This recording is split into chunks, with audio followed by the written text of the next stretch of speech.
भारतीय राजनीति शास्त्र के मूल आधार। शुरू करें जी। ठीक है। हाँ, आदरणीय योगेश जी और मित्रों, आज का जो विषय इस सत्र का है उस पर अपन चर्चा करेंगे। है भारतीय राजनीति के मूल आधार। इसके लिए कुछ चीज़ें जाननी पहले आवश्यक है, लेकिन इससे भी अधिक जो आवश्यक है वो हम सदा ये स्मरण रखना है कि 2014 के बाद भारतीय राजनीति में एक नया परिवर्तन आ गया है। तो पहले जो तरीके थे, पहले लगता था ये कम्युनिस्ट कांग्रेस कंबाइन तरह तरह से खेल खेलता रहेगा। तो हम लोग क्या करते थे, जैसे हम लोग लिखने पढ़ने वाले लोग भी कम्युनिस्टों पे बहुत आक्रमण करते थे, वो आवश्यक था। अब मेरा अपना जो मत है, जो मैंने 2014 के बाद भी लिख दिया था, कि अब हमको ये नीति बंद कर देनी चाहिए। ये जो है ना, जैसे मोड होता है ना आजकल, तो हम देखते हैं जो हिंदुत्वनिष्ठ लोग हैं वो हमेशा अपोजिशन मोड में बैठे हुए हैं अभी भी। अरे भाई, सत्ता आ गई है तो आप कब तक अपोजिशन मोड में रहेंगे? तो रूलिंग मोड में आना चाहिए। यानी हम क्या कर सकते हैं, केवल जो शासक है वो नहीं, हम लोग जो इस शासन के समर्थक हैं अथवा हिंदुत्वनिष्ठ संगठनों के जो लोग हैं, उनको क्या करना चाहिए, उस पर ज़्यादा ध्यान देना चाहिए। ये जो आदत पड़ गई है 60 वर्ष तक ज़्यादा शिकवे शिकायत की, विलाप की, वो बंद कर देना चाहिए। क्योंकि जनता रखना एक तो बंद कर देना चाहिए। जनता, अभी मैं बताऊंगा और आगे,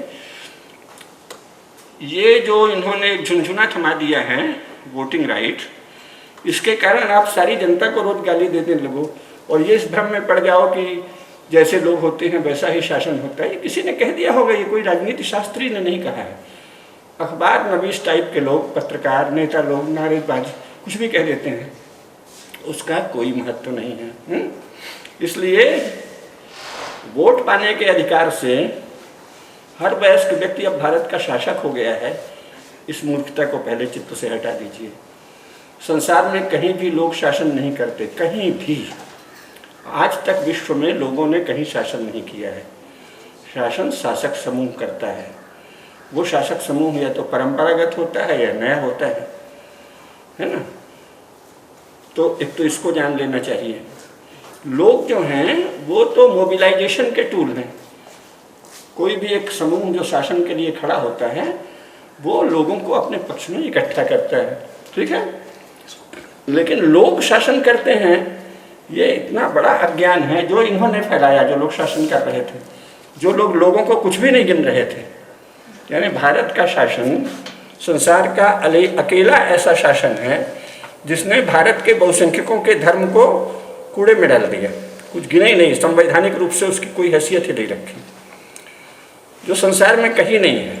जैसा मैंने सुबह भी थोड़ा बताया था, संसार के प्रत्येक नेशन स्टेट में, अब अभी अपन नेशन स्टेट की बात करें चूँकि वर्तमान में वही है, संसार के हर एक नेशन स्टेट में मेजॉरिटी के धर्म को या रिलीजन को विधिक और अधिकृत रूप से संरक्षण प्राप्त है संपूर्ण संसार में।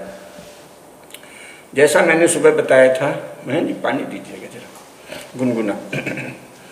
असल में गला गड़बड़ हो गया है ना वो रास्ते में ट्रेन बहुत लेट हो गई थी उससे। तो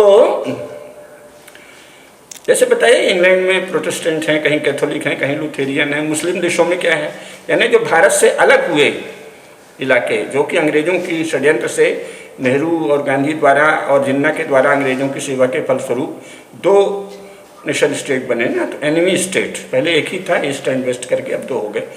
वहाँ क्या है, तो वहाँ भी घोषित है, अभी बताएंगे, संविधान इसीलिए ले आए हैं, सेलेक्ट कॉन्स्टिट्यूशंस ऑफ वर्ल्ड, है ना। सब जगह संविधान जो है वहाँ के बहुसंख्यकों के धर्म को ही शासन का आधार बनाता है, यही नियम ही है। तो भारत एकमात्र ऐसा है कि जो लोकतंत्र भी है और भारत के बहुसंख्यकों के धर्म को यहाँ कोई विधिक अधिकार प्राप्त नहीं है। ये तो हुआ करेला। अब करेले पे नीम चढ़ा ये है कि अल्पसंख्यकों को विधिक और अधिकृत अधिकार प्राप्त है, जो दुनिया में कहीं नहीं है। और संविधान सभा में जो डिबेट हुई थी वो क्या हुई थी, ऐसा हुआ कि संविधान सभा में सभी तरह के, भले वो वाइसराय ने गठित किया था, उसमें कोई परंपरागत पंडित लोग नहीं थे, इस अर्थ में अपन अलग है, चूँकि इंग्लैंड में तो जो संसद बनी, जो कानून बना, सब में पादरियों का बहुत रोल था, जर्मनी में भी, फ्रांस में भी। भारत में जो कानून बना उसमें धर्माचार्यों का कोई रोल नहीं था, जबकि कायदे से होना चाहिए, लेकिन उसको छोड़ भी दें तो कुछ ना कुछ तब तक हिंदू संस्कार समाज में बहुत अधिक थे, कुछ न कुछ ही नहीं, बहुत अधिक थे। तो जो लोग आए, भले वो अंग्रेजी पढ़े लिखे थे, लिया तो उनको ही गया जो अंग्रेजीदां लोग थे, लेकिन उस अंग्रेजीदां में भी तब तक बहुत से शेड्स थे, बहुत से ऐसे लोग थे जो संस्कारी थे, हिंदुत्वनिष्ठ थे, धर्मशास्त्रों के जानकार थे। धर्मशास्त्रों के जानकार में अंग्रेजीदां लोगों में जो ये यूरोपियनाइज्ड या वेस्टर्नाइज्ड जो भी कह रहे हैं उसे आप, वेस्टर्न शब्द वैसे गलत है, तो यूरोपीयकृत लोग जो थे उनमें एक ही व्यक्ति ऐसा था जो धर्म के भाषा को जानता था, वो था मोहनदास करमचंद गांधी। तो वो सदा धार्मिक भाषा का प्रयोग करते थे, लेकिन वो थे इस धारा के, जो वेस्टर्न धारा है ना, यानी क्रिश्चियनाइज्ड धारा। तो उनके लिए धार्मिक शब्दों का प्रयोग मोबिलाइजेशन टेक्निक थी, लोगों को कैसे प्रभावित करना, लोग मान लें कि ये हमारा आदमी है। वो वहाँ की राजनीति उन्होंने इंग्लैंड से सीखी थी।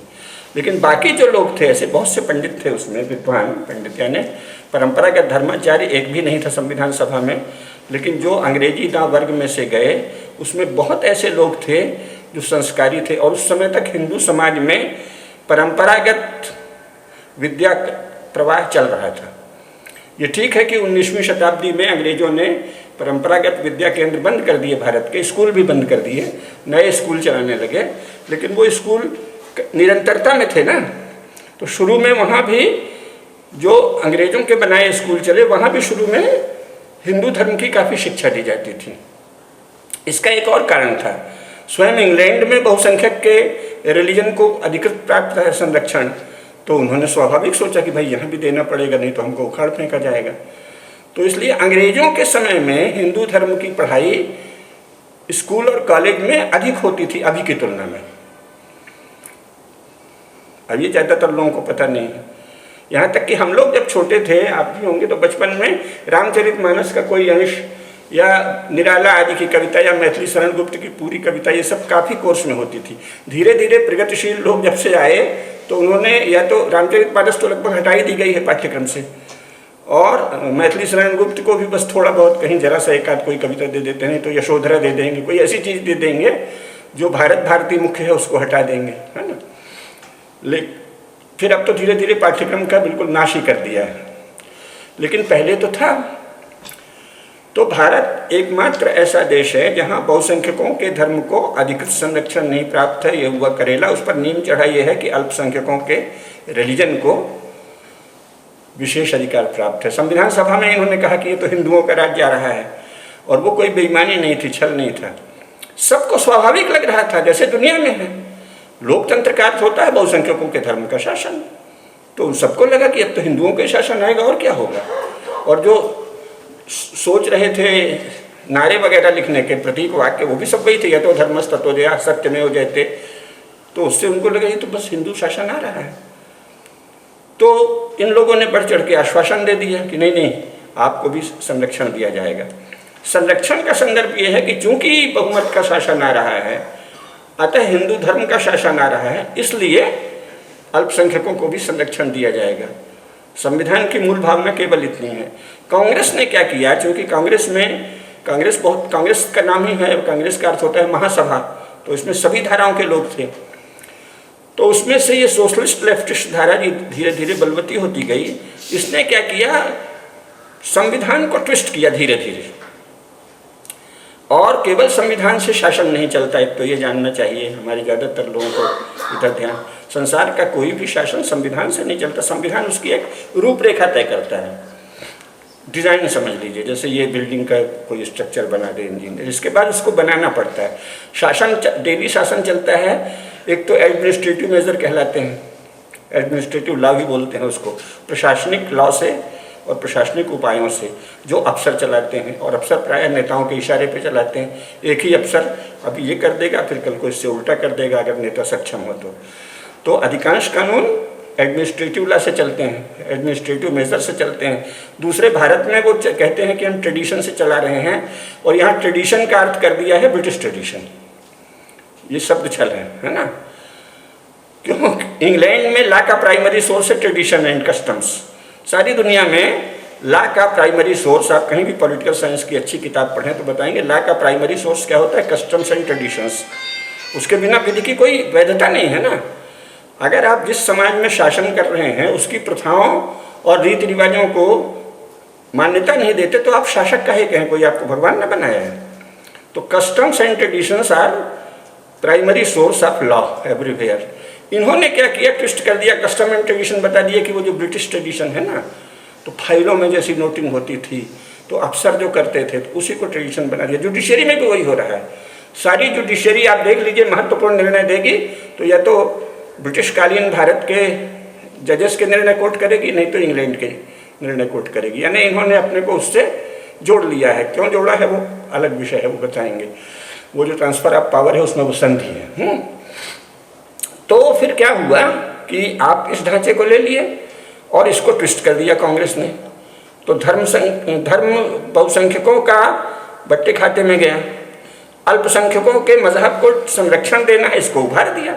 अपने हाथ में है ना शासन में। ये जो स्ट्रक्चर है शासन का, मॉडर्न स्टेट, ये बहुत पावरफुल है।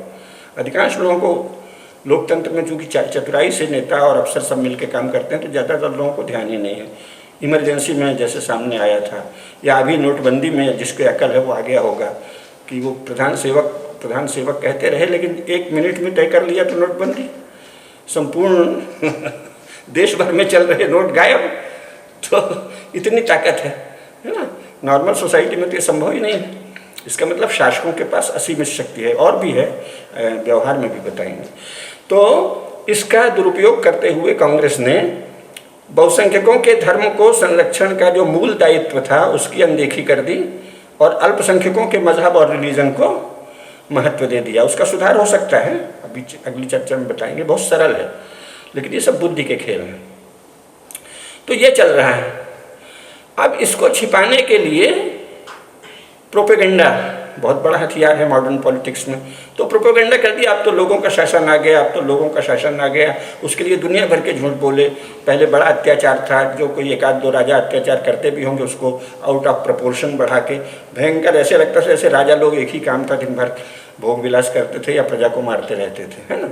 कोई शुभ परंपरा का उल्लेख ही नहीं किया और अपने को बहुत लोक कल्याण, सब शब्द हिंदी में बढ़िया, वेलफेयर स्टेट के बढ़िया शब्द हिंदी में चल दिए। और हिंदी में प्रोपेगेंडा के कारण, भारतीय भाषाओं में प्रोपेगेंडा के द्वारा लोगों को ये भ्रम हो गया अब तो जनता का राज आ गया।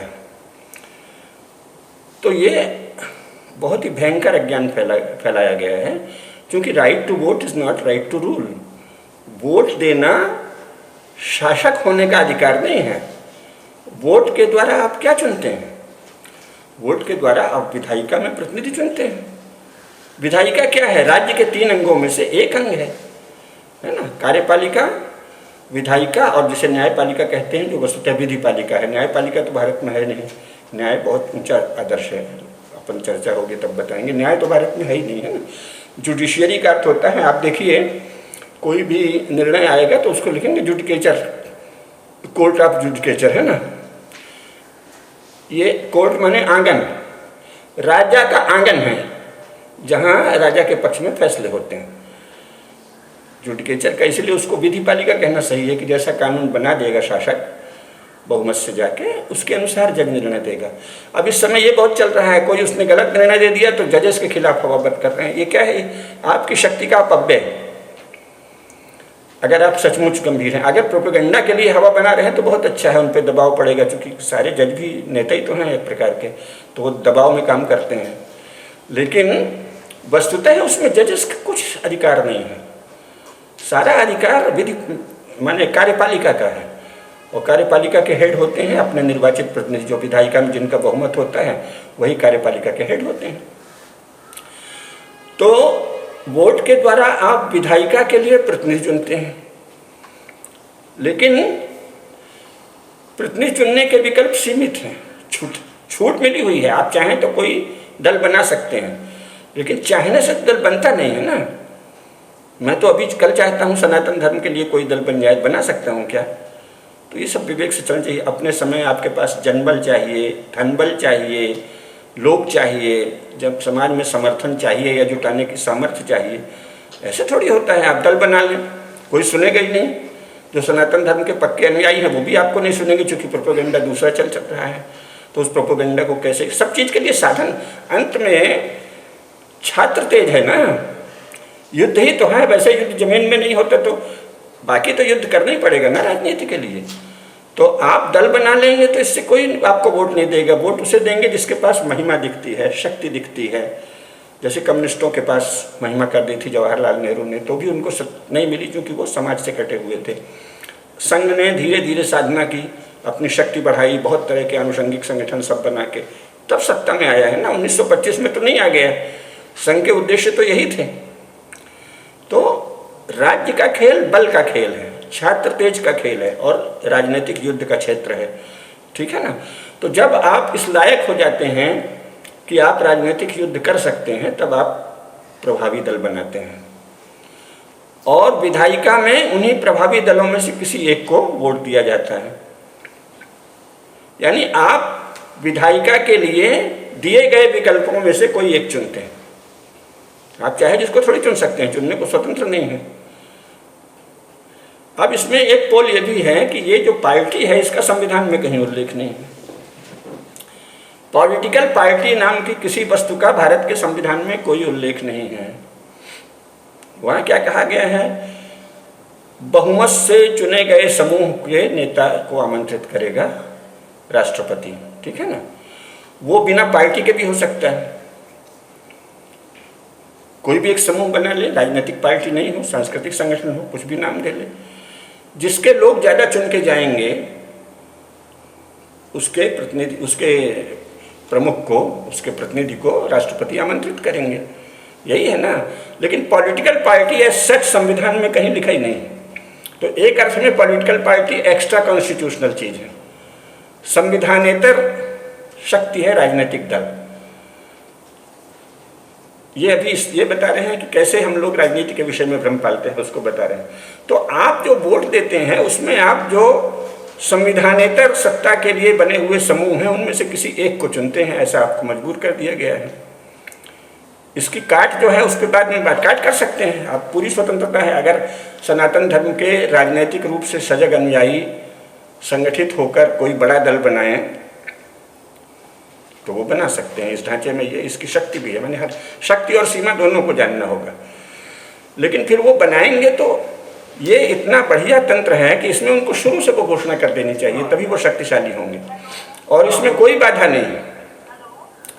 मान लीजिए भारत में एक दल बनता है भाजपा की जगह या भाजपा जैसा, वो घोषित करता है, भाषा तो उसको अपडेट रखनी पड़ेगी ना, जैसी विश्व की परिस्थिति है उसके अनुसार भाषा रखनी पड़ेगी। आप ये भाषा रख सकते हैं कि सार्वभौम मानव मूल्यों की रक्षा के लिए हम ये दल बना रहे हैं। ये सनातन धर्म का अपडेट वर्जन है। यानी सनातन धर्म कहेंगे तो कह देंगे ये हिंदू है, तो आप यूनिवर्सल कैटेगरी में बोलिए। एक दल का गठन किया जा रहा है जो यूनिवर्सल वैल्यूज़ के लिए काम करेगा। तो हमारे यहाँ तो वस्तुतः जिसे हिंदू धर्म कहते हैं वो सनातन धर्म मानव धर्म ही है ना। मनुस्मृति का सबसे पुराना नाम तो मानव धर्म शास्त्र था। इन लोगों ने सोचा ये मानव धर्म से, अंग्रेज जिस समय आए हैं उस समय यूरोप बहुत ही डामाडोल स्थिति में था, यानी बहुत ही क्राइसिस से गुजर रहा था और वहाँ बहुत से लोग दुनिया से सीखने को आतुर थे। तो जो यहाँ शासन कर रहे थे उनको लगा कि अगर हम ये मानव धर्मशास्त्र शब्द चला दिए तो क्या होगा, तो बहुत सारे ब्रिटिश और यूरोपियन लोग इसके प्रति आकर्षित हो जाएंगे। तो उन्होंने कहा नहीं ये तो मनुस्मृति है, लॉ ऑफ मनु, और जबकि उसका मूल नाम है मानव धर्मशास्त्र। क्यों? क्योंकि उसमें मनुष्यों के द्वारा करणीय कर्तव्य लिखे हैं ना। धृति क्षमा दमोस्तयम शौचम इंद्रिय निग्रह धीर विद्या सत्यम क्रोधम दशकम धर्म लक्षणम, है ना। तो ये ऐसी चीज़ है जो मनुष्य मात्र को, ये कहीं नहीं कहा कि इसको हिंदू को करना चाहिए। एक तो ये इनका भ्रम है और हम लोग भी उसमें प्रचार में आ गए, हम समझते हैं ये हिंदू धर्म है। हिंदू धर्म नहीं कहा है मनुस्मृति में। हिंदू धर्म, हम लोग जो हैं वो हिंदू हैं ये ठीक है, लेकिन हिंदू धर्म मानव धर्म पर बल देता है, क्योंकि मनुस्मृति मानव धर्म की बात करती है। और ये भी कहा है, इसको सामान्य धर्म भी कहा है और सामासिक धर्म भी कहा है और सार्ववर्णिक धर्म। यानी सामान्य धर्म, सामासिक धर्म और सार्ववर्णिक धर्म, ये 3 नाम हैं इसके, यानी जो समस्त मनुष्यों के द्वारा पालनीय है।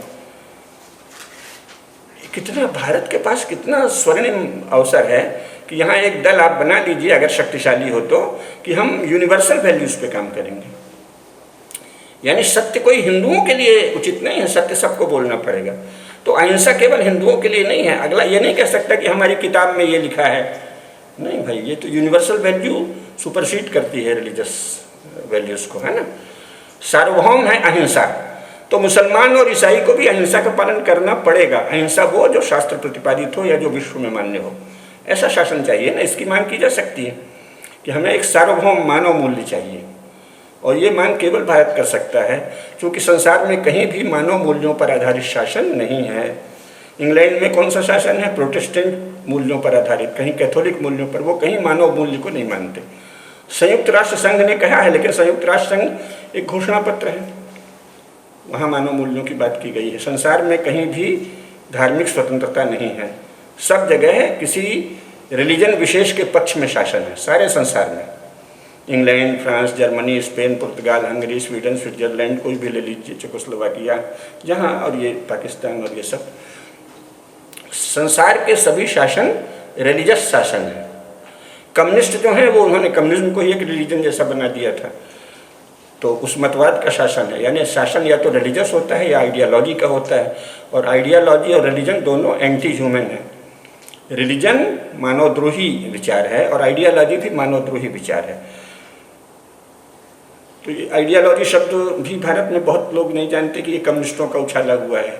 ईसाई लोग थियोलॉजी को मानते हैं, थियोलॉजी यानी पंथ मीमांसा, यानी हमारी क्रिश्चियन थियोलॉजी क्या है। उन्होंने डिक्शनरी में चालाकी से इसको ब्रह्म विद्या अर्थ कर दिया। थियोलॉजी का अर्थ होता है पंथ मीमांसा। तो क्रिश्चियन थियोलॉजी के अनुसार शासन चलता था सारे क्रिश्चियन स्टेट में। उससे घृणा फैल गई यूरोप में जब रेनेसां हुआ, तो इन्होंने, कम्युनिस्टों ने उसके लिए आइडियालॉजी शब्द कहा। थियोलॉजी का जवाब है आइडियालॉजी, लेकिन आइडियालॉजी भी उतनी ही घृणित है। कुछ लोगों के विचारों का अनुशासन से संपूर्ण समाज चले। तो अब यूरोप में सब लोग कम्युनिज्म के भी विरोधी हैं, थियोलॉजी के भी विरोधी हैं, आइडियालॉजी के भी विरोधी हैं, सब इसको गंदा मानते हैं। भारत में उसका सुंदर अनुवाद कर दिया विचारधारा, और यहाँ के सारे दल होड़ कर रहे हैं कि हम फलानी विचारधारा, राष्ट्रवादी विचारधारा, समाजवादी विचारधारा। यूरोप की जूठन जमाना है भाई, हम क्यों विचारधारा की बात करते हैं? विचारधारा तो थोड़े से लोगों के दिमाग की खोपड़ी की खुजली है ना। हम सार्वभौम आदर्शों की बात करें ना, संपूर्ण मानव जाति के लिए करणीय और वर्णीय आदर्श, उसकी बात करना चाहिए। ये कोई आइडियोलॉजी नहीं है, ये तो मानव मूल्य है। लेकिन अब जानकारी नहीं होने से जो सचमुच मानव मूल्य को मानते हैं, सारे ही हिंदू संगठन, सारे ही हिंदू नेता वस्तुतः मानव मूल्य मानते हैं, उनसे बात करिए। लेकिन वो समझ ऐसी गड़बड़ कहने, यही तो हमारी आइडियोलॉजी है। अरे बाबा, आइडियोलॉजी बदनाम शब्द है यूरोप में, आपको पता ही नहीं है। आइडियोलॉजी को कहते हैं कॉलोनाइजेशन ऑफ माइंड, मस्तिष्क का उपनिवेशीकरण आइडियोलॉजी है। हम तो स्वतंत्रता के पक्ष में हैं। खैर, तो जो मुख्य बात यह है कि right to vote is not right to rule, क्योंकि राइट टू वोट जो है वो विधायिका में दिए गए विकल्पों में से किसी एक को चुनने की स्वतंत्रता है। बस आप कांग्रेस को वोट दीजिए या भाजपा को दीजिए, इसको दीजिए, उसको दीजिए, खत्म। और भारत की कोई भी पार्टी जनता से पूछ के तो नहीं बनी है, जिसे जनता कहते हैं, क्योंकि जनता में सबसे बड़ी जनता हिंदू है। और हिंदू जनता की परंपरागत इकाइयाँ क्या है? जाति है, यानी कुल समूह, गोत्र, संप्रदाय। तो जनता की पार्टी वो होगी जो सारे संप्रदायों की कोई बैठक बुलाए, सारे महामंडलेश्वरों की, सारे धर्माचार्यों की सर्वसम्मति से तय हो, है ना। तो वो तो हुआ नहीं है। कोई भी पढ़े लिखे लोग, अच्छी भावना वाले लोग अथवा दुष्ट भावना वाले लोग, दो तरह के लोग इकट्ठे होकर एक पार्टी बना लेते हैं। तो ये तो जनता का तो होता ही नहीं ना कुछ। तो इसलिए ये कहना कि आप वोट देने को स्वतंत्र हैं, इसका कोई अर्थ नहीं है। आप, जो लोग सत्ता स्पर्धा के लिए खड़े हुए हैं, एक होता है शासक दल, किसी समय बन जाता है, दूसरा सत्ता स्पर्धी। सारा राजनीतिक युद्ध किनके बीच होता है? शासक दल और सत्ता स्पर्धी दल, है ना, स्पष्ट है। शासक दल और सत्ता स्पर्धी दल के बीच प्रतिद्वंदिता को ही राजनीतिक लड़ाई कहते हैं।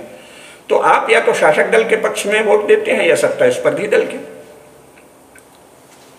और एक और बात है जिसके कारण ये पार्टियां जो हैं संविधानेतर हैं, कि संविधान स्वयं एक विचारधारा देता है, अगर उसको विचारधारा माने, क्योंकि वो बताता है कि इन चीज़ों की नागरिक स्वतंत्रता रहेगी और धर्म और रिलीजन और नस्ल और लिंग और इस सब भेद का कोई क्षेत्र, जन्म स्थान, इसका भेद नहीं रहेगा। तो इस स्वयं में एक विचार है ना। शासन के स्वरूप के विषय में एक विचार प्रस्तुत करता है भारत का संविधान, ठीक है। जब और शासन में जाके आपको वही विचार मानना है तो आप अलग से आइडियोलॉजी कैसे बनाते हैं? इसका मतलब आप केवल मोबिलाइजेशन के लिए, जनता को उल्लू बनाने के लिए आइडियोलॉजी की बात करते हैं, क्योंकि आइडियोलॉजी की तो संविधान में जगह ही नहीं है। चुने जाकर आप किसकी शपथ लेंगे? संविधान की। संविधान ने पहले से एक ढांचा बना रखा है, क्या क्या विचार करनी है, क्या क्या नहीं, तो उससे समानांतर आइडियोलॉजी आप कैसे चलाएंगे? उदाहरण के लिए उन्होंने छलपूर्वक जबरदस्ती दो शब्द उछेड़ दिए, सेकुलरिज्म और सोशलिज्म। तो अब जो शासन में जाता है उसको इसकी शपथ लेनी पड़ती है ना। तो आप क्या बात करते हैं? या तो आप चुनाव लड़ते समय कहें कि हम सत्ता में जाएंगे तो इन शब्दों पर विचार करेंगे। तो ऐसा घटा टोप कर लिया है मीडिया में और सब जगह, क्योंकि लड़ाई तो ताकतवर के बीच में होती, साधारण आदमी को इन सबसे क्या मतलब। तो मीडिया हल्ला करेगा, अरे ये सेकुलरिज्म को नष्ट कर रहे हैं, जैसे सेकुलरिज्म नहीं, वो पता नहीं क्या हो गया। माने एक अजीब सी बुड़बक किस्म की चीज़ जिसका कुछ किसी को अर्थ पता नहीं, उसको ऐसे बना दिया है सेकुलरिज्म के आप विरोधी हैं, है ना। और सोशलिज्म का अर्थ ही होता है कंट्रोल ऑफ नेशनल रिसोर्सेज, राज्य का राष्ट्र के संसाधनों पर संपूर्ण नियंत्रण ही सोशलिज्म है। इधर आप वैश्वीकरण और उदारीकरण चला रहे हैं तो सोशलिज्म कैसे हुआ? सारी दुनिया के जो दिग्गज राजनीति शास्त्री हैं वो हंसते हैं भारत पर, क्योंकि भारत का राज्य अपने को सोशलिस्ट कहता है। अरे भाई, सोशलिस्ट राज्य सदा एक party rule, one party rule होता है। जहाँ जहाँ डिक्लेयर्ड सोशलिस्ट स्टेट है, सोशलिस्ट स्टेट का अर्थ ही है सिंगल पार्टी रूल। सोशलिज्म और डेमोक्रेसी में आधारभूत विरोध है। आप सोशलिस्ट भी हैं, आप सेकुलर भी हैं। सेकुलर केवल एक क्रिश्चियन कॉन्सेप्ट है। चर्चेज आपस में लड़ते थे, विभिन्न क्रिश्चियन चर्चेज की आपसी लड़ाई को रोकने के लिए वहाँ एक कल्पना की गई सेकुलरिज्म की, लेकिन किसी भी राज्य ने अपने को सेकुलर आज तक घोषित नहीं किया है। यूरोप का कोई भी नेशन स्टेट स्वयं को सेकुलर नहीं कहता। तो इन्होंने सेकुलर क्यों कहा? कम्युनिस्टों के कहने पे, चूंकि इनको हिंदू धर्म से बैर है। अब इन सब चीज़ों को जानना चाहिए और संसद में लाना चाहिए। इसकी तोड़ भी है, लेकिन अभी अपन मुख्य बात जो कर रहे थे, तो विधायिका के लिए आप किनको चुनते हैं? वो शक्तिशाली लोग जो सत्ता के स्पर्धी हैं, उनमें से किसी एक को चुनते हैं, ठीक है। ये अच्छे से जान लेना चाहिए कि अपने वोट के द्वारा हम किसको वोट देते हैं, या तो शासक दल को या सत्ता स्पर्धी दल को। तो सत्ता स्पर्धी दल हमारा हो, इस पे ध्यान तो देना ही चाहिए। इसीलिए जैसे अभी के जो दल है, तो जो जरा भी हिंदुत्वनिष्ठ है, बाकी समय मैं भी बौद्धिक आलोचना करूंगा सब, लेकिन चुनाव के समय भाजपा को ही वोट देना आवश्यक है। क्यों? क्योंकि वही तो है जो थोड़ा बहुत हिंदुत्व के लिए खुला हुआ है। ये लड़ाई विचारधारा की है ही नहीं, इसलिए इसमें भूल जाइए कि वो ये नहीं करता और वो हिंदुओं के साथ जितना चाहिए उतना न्याय नहीं कर रहे हैं। फालतू बात है ये, उसके अलग रास्ते हैं। अभी के जो दल मौजूद हैं, सत्तारूढ़ और सत्ता स्पर्धी, उसमें ये हमारे स्वाभाविक सबसे निकट है, एकमात्र दल है। अब ये समझ रहेगी तो बेहिचक आप भाजपा को वोट देंगे और बाकी समय उसकी समीक्षा भी करते रहेंगे, लेकिन मर्यादित करेंगे कि ऐसा भी नहीं हो कि लोग मुड़ के कांग्रेस तरफ चले जाएं। प्रेशर बनाते रहना चाहिए राजनीति में। लेकिन ये पहले तो जाने कि भाई ये कोई आप अपने मन का नहीं चुन रहे हैं, मन का कोई दल है ही नहीं। सत्तारूढ़ और सत्ता स्पर्धी समूहों में से किसी एक को दे रहे हैं, जाने के बाद वो अपना मालिक हो जाता है। इसमें भी पेच है। अगर हम लोग जागरूक हो जाएं, भारत का जनमत यदि प्रबुद्ध हो जाए, तो इसी संविधान में, जो कि इंडिया एक्ट 1935 का ही नकल है, इससे कुछ नहीं होता, जैसे बहुत से लोग ये कहते रहते हैं। ये सब फालतू बातें हैं। जब बनाएंगे दूसरा संविधान, इस संविधान में ढेरों गुंजाइश है, आप जानिए। तो वो कहावत है ना अंग्रेजी में, जिसका हिंदी अनुवाद कर देते हैं ना, नौ मन तेल होगा नराधा, या नाच न जाने आंगन टेढ़ा, है ना। अरे इस संविधान में, जब इतना अच्छा संविधान आखिर अंग्रेजों के समय का बना हुआ था, उसकी नकल है, तो वो तो सारी प्रजा को समान कहते थे और करते भी थे। इस संविधान को कांग्रेस ने इससे उलट रूप दे दिया, यानी बहुसंख्यकों का शासन आ रहा है इसलिए अल्पसंख्यकों को संरक्षण दे रहे हैं, ऐसा बनाया गया जो क्लॉज है उसको केवल अल्पसंख्यकों के संरक्षण की ओर मोड़ दिया। तो सोचिए इसमें कितनी गुंजाइश होगी। क्योंकि शासन संविधान से नहीं चलता, शासन चलता है शासकों के द्वारा। अब जो निकम्मे लोग हैं, खासतौर से जो सेकुलर और कांग्रेसी कम्युनिस्ट, उन्होंने मिलकर संविधान का एक हौवा रच दिया, संविधान संविधान। तो वो तब शिकायत करते रहते हैं संविधान ही ऐसा ही है, संविधान ही वैसा है। आपको कुछ पता ही नहीं। अरे अब तो होश में आओ भाई, धारा 370 यूं चुटकियों में हटा दी। कितनी ताकत है शासक में। नहीं तो कहते थे खून की नदियां बह जाएंगी, ये हो जाएगा, वो सब बेकार के प्रचार, भयभीत, हिंदुओं को भयभीत करने के लिए निरंतर प्रचार चलता रहा है, ये ध्यान रखें। और इसी संविधान से सब कुछ हो सकता है। कैसे हो सकता है उस पर अभी चर्चा करेंगे थोड़ी देर में। तो जो राज्य है वो शक्तिशाली लोगों का खेल है और हम किसी न किसी शक्तिशाली समूह के साथ रहते हैं। विश्व के भी राजनीति का यही आधार है और भारत की राजनीति का भी यही आधार है, ठीक है ना। ये पहले जानना चाहिए। लक्षण ये है कि अपने समय के शक्तिशाली समूहों के द्वारा संचालित होती है राजनीति। सदा ही राजनीति अपने समय के शक्तिशाली समूहों के द्वारा संचालित एक सत्ता का खेल है, कह लीजिए। तो फिर जो हिंदुत्वनिष्ठ हैं उनको क्या करना होगा, फिर उससे विचार करना होगा कि जो हमारे लोग शक्तिशाली बने, और वो शक्तिशाली केवल घर में पूजा पाठ के द्वारा शक्तिशाली नहीं बने, राजनीतिक बुद्धि से शक्तिशाली बने। जैसे एक राजनीतिक बुद्धि का प्रयोग करके ही धारा 370 समाप्त कर दी गई, इसी तरह राजनीतिक बुद्धि के प्रयोग से सेक्युलरिज्म और सोशलिज्म को आप मिनटों में मान लो नहीं हटा सकते। मान लीजिए कि वो हल्ला करेंगे, तो राजनीति में सब ध्यान रखना। तो मैं तो कई बार कह चुका हूँ व्यक्तिगत भी मिलकर बहुत ही भाजपा के बड़े लोगों से, भाई आप संसद में सार्वजनिक रूप से निवेदन कर दीजिए राहुल गांधी से या कांग्रेस के नेताओं से कि कृपा करके सोशलिज्म की कोई भी परिभाषा आप दे दीजिए, हम उसको स्वीकार कर लेंगे। भेज दीजिए उनको। परिभाषा कोई ये नहीं कर पाएगा कि सोशलिज्म का अर्थ है कि सबका दमन करो, क्योंकि अब तो वो विपक्ष में है। तो उनको कोई ऐसी भारतीय किस्म की परिभाषा देने को विवश होना पड़ेगा। अपरिभाषित रहने से सारे कपड़े हैं। आप विपक्षी दल के नेता को कह दीजिए कि कृपा करके आप ही अपने लोगों से परामर्श करके सोशलिज्म और सेकुलरिज्म की कोई परिभाषा दे दीजिए, चलिए हम उसको देश में प्रसारित कर देंगे, देखें कौन सी परिभाषा करते हैं। इसी तरह सेकुलरिज्म की परिभाषा राहुल गांधी करके ना, और अगर वो नहीं लाए तो भारत की राजनीति पर कलंक है। लेकिन आप नहीं हटा सकते, राजनीति तो व्यावहारिक चीज है। आप कमजोर हैं, अभी बौद्धिक रूप से उतने सशक्त नहीं हैं, मीडिया में आपके उतने शक्तिशाली लोग नहीं हैं। हालांकि संख्या बल मीडिया में बहुत है हिंदुत्वनिष्ठों का, लेकिन वो बौद्धिक रूप से काफ़ी कमजोर हैं।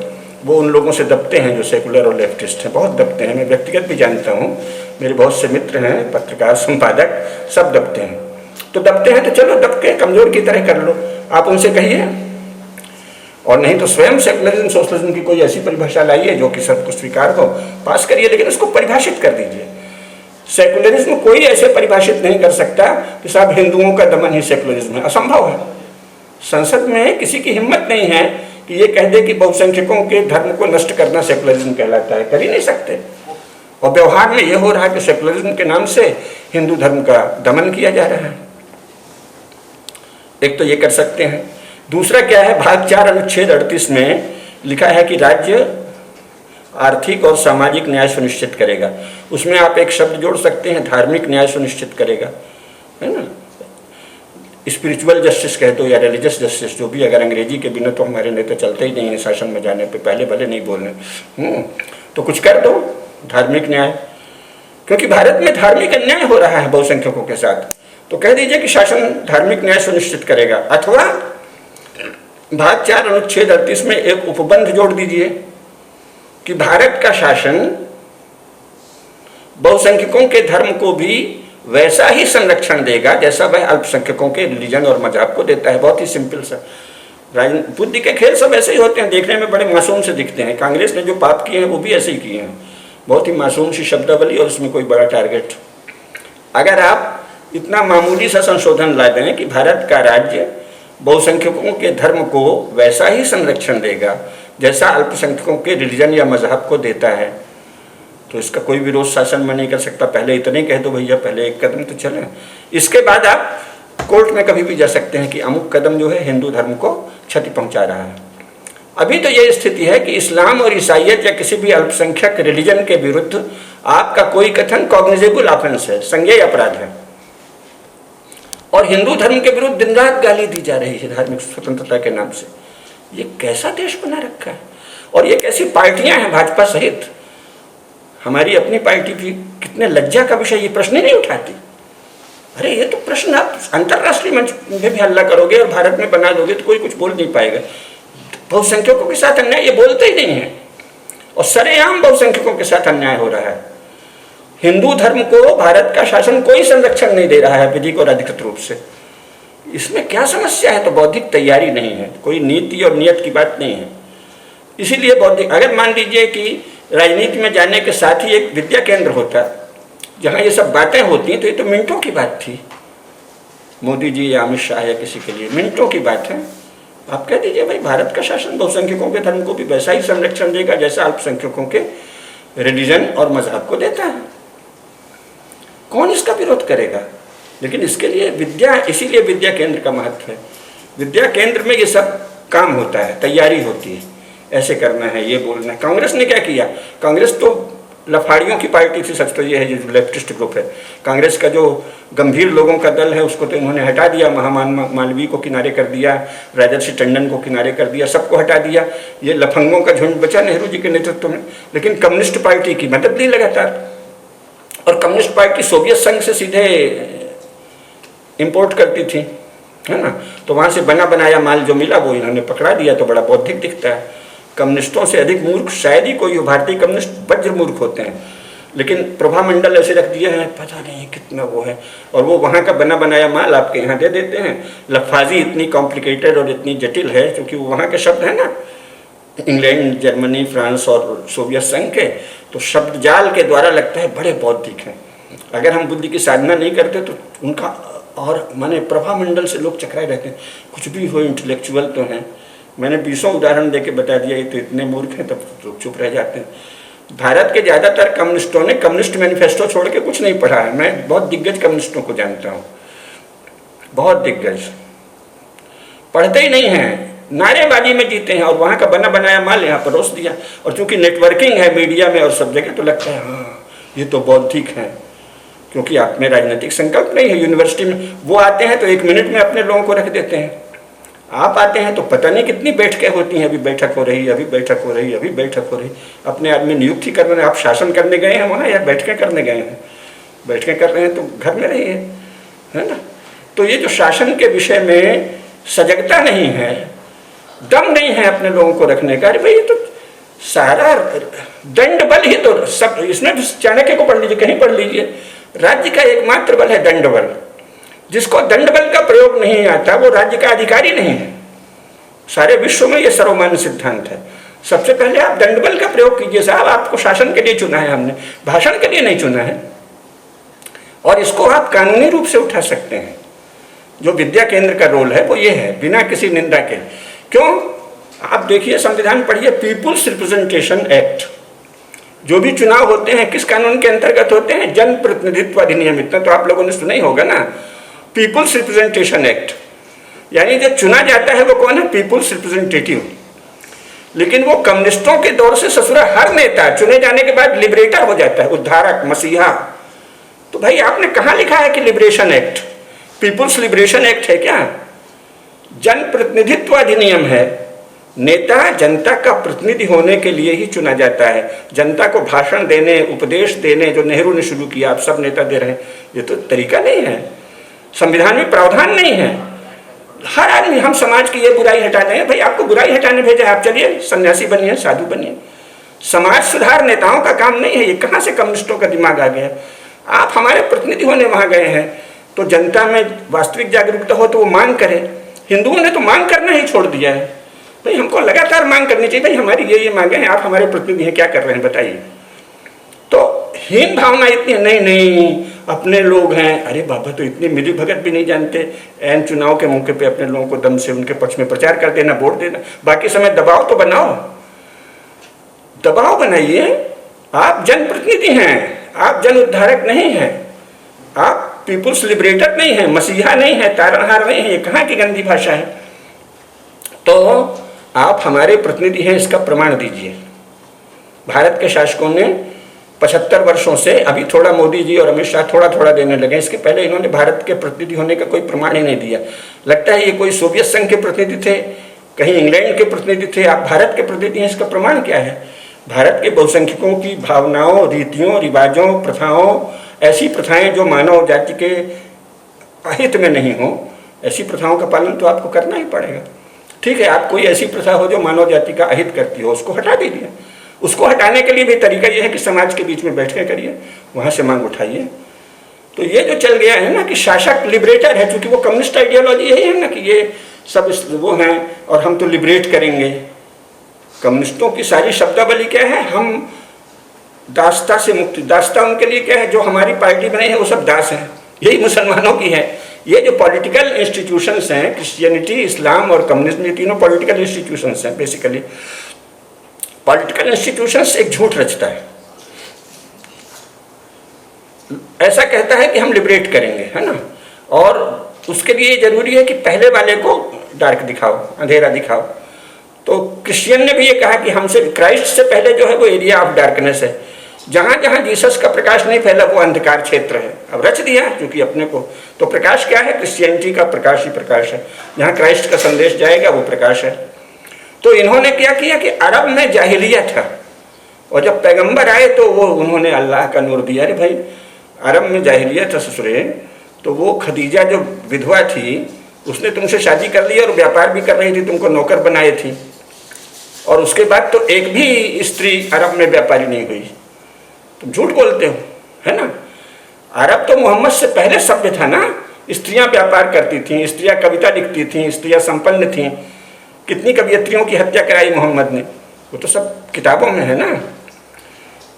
तो और क्रिश्चियनिटी से पहले यूरोप की स्त्रियों के पास कितनी शक्ति थी। चर्चेस में स्त्रियों को जो विरोध करे पादरी का, उसको जिंदा जलाया गया, उबलते खोलते कड़ाह में डाल के उबाला गया, घोड़े की पूंछ में बांध के सड़कों में घसीटा गया, लाखों लाख स्त्रियों को जिंदा जलाया गया। इसके तो रिकॉर्ड वहीं यूरोप के लोगों ने लिखे हैं ना। तो वस्तुतः जो पहले से प्रकाश था, जो पहले से सभ्यता थी, जो पहले से संस्कृति थी, उसको अंधेरा कह दिया। क्राइस्ट तो खैर कभी पैदा ही नहीं हुआ, आज तक कोई रिकॉर्ड है नहीं है, लेकिन जो भी क्रिश्चियनिटी फैली है क्राइस्ट को आड़ लेके, तो उसके पहले तो वहाँ अधिक अच्छी प्रथाएं थीं। और अरब में तो पारसिक सभ्यता थी। मोहम्मद के आने के बाद तो जाहिल हुए हैं, गंवार हुए हैं, लेकिन उसको कह दिया वो जाहिलिया है, हम ये नूर लाए हैं। तो वही नकल कम्युनिस्टों ने शुरू की। सब जो कम्युनिस्ट नहीं है, जहाँ कम्युनिस्ट पार्टी का शासन नहीं, वो सब गुलाम है, पूंजीपतियों के गुलाम, दुनिया भर की फ्रेजियोलॉजी। और भारत में भी वो शब्दावली चल रही, किसी को पता ही नहीं है बौद्धिक साधना के अभाव में। पूंजीपति क्या होता है अब हमारे लोगों को पता ही नहीं है। ये कैपिटलिस्ट का अनुवाद किया है ना। कैपिटलिस्ट एक खास टर्म है जो केवल 17th और 18th सेंचुरी के यूरोप के लोगों के लिए प्रयुक्त होती है, जो वस्तुतः जो दुनिया भर में फैल के लूट के, समुद्री डकैती और सब तरह से धन इकट्ठा किए, वो कैपिटलिस्ट हैं। और तो उसका वो पहले वालों को पूंजीपति नहीं कहते। 17वीं शताब्दी से पहले के किसी भी यूरोपीय को पूंजीपति नहीं कहा जाता। और वर्तमान में जितने धनी हैं उनको भी पूंजीपति वो लोग नहीं कहते, कम्युनिस्ट उनको गाली की तरह पूंजीपति कहते हैं। कोई यूरोपीय लोग अब अपने को पूंजीपति नहीं कहते, प्रॉपर्टीड कहेंगे, सब संपत्तिवान कहेंगे, लेकिन पूंजीपति ये तो इनकी गाली है। हमारे यहाँ भी वो शब्द चला है पूंजीपति, पूंजीपति, यानी आप शब्दों के मूल नहीं जानते, अर्थ नहीं। ये पाणिनि का देश जहाँ एक एक शब्द पर विवेचना होती थी, उसको हमने क्या बना दिया है, पूंजीपति, पूंजीवाद है। बहुत से लोग मिलते हैं राजनीति शास्त्र में, विश्वविद्यालयों में, समाजवाद और पूंजीवाद के बीच हमें तीसरा मार्ग निकालना होगा। मैंने कहा भैया पूंजीवाद कौन सा मार्ग है, कहाँ लिखा है बताइए, कोई पुस्तक है पूंजीवाद पे? पूंजीवाद क्या होता है इस पर कोई राजनीति शास्त्र की पुस्तक नहीं है। एक खास समय में वो एक शब्द, एक संज्ञा दे दी गई। और समाजवाद तो कहीं आज तक दुनिया में आया नहीं। अब तो सभी जानते हैं कि समाजवाद जो है ये इनके गुंडों का एक शब्दजाल था। अब तो सारा विश्व जानता है हत्यारों और गुंडों का। ब्लैक बुक ऑफ कम्युनिज्म के आने के बाद ये सिद्ध हो गया कि निर्दोष लोगों की हत्या करना यही कम्युनिज्म है, जो हमारे विरोध में जाएगा। कम्युनिस्ट पार्टी के विरोध में जो गया, करोड़ों लोगों को मार दिया। संसार का सबसे बड़ा हत्यारा गैंग कौन है? कम्युनिस्ट हैं। इसके बाद भी यहाँ वही शब्दावली चल रही है। तो बुद्ध की साधना की ये उपेक्षा है कि हम राजनीति के मूल आधारों को ही नहीं जानते, वर्तमान राजनीति के। तो इससे क्या होता है, हम वही शब्दावली जो कम्युनिस्टों ने उछाली है वो चल रही है।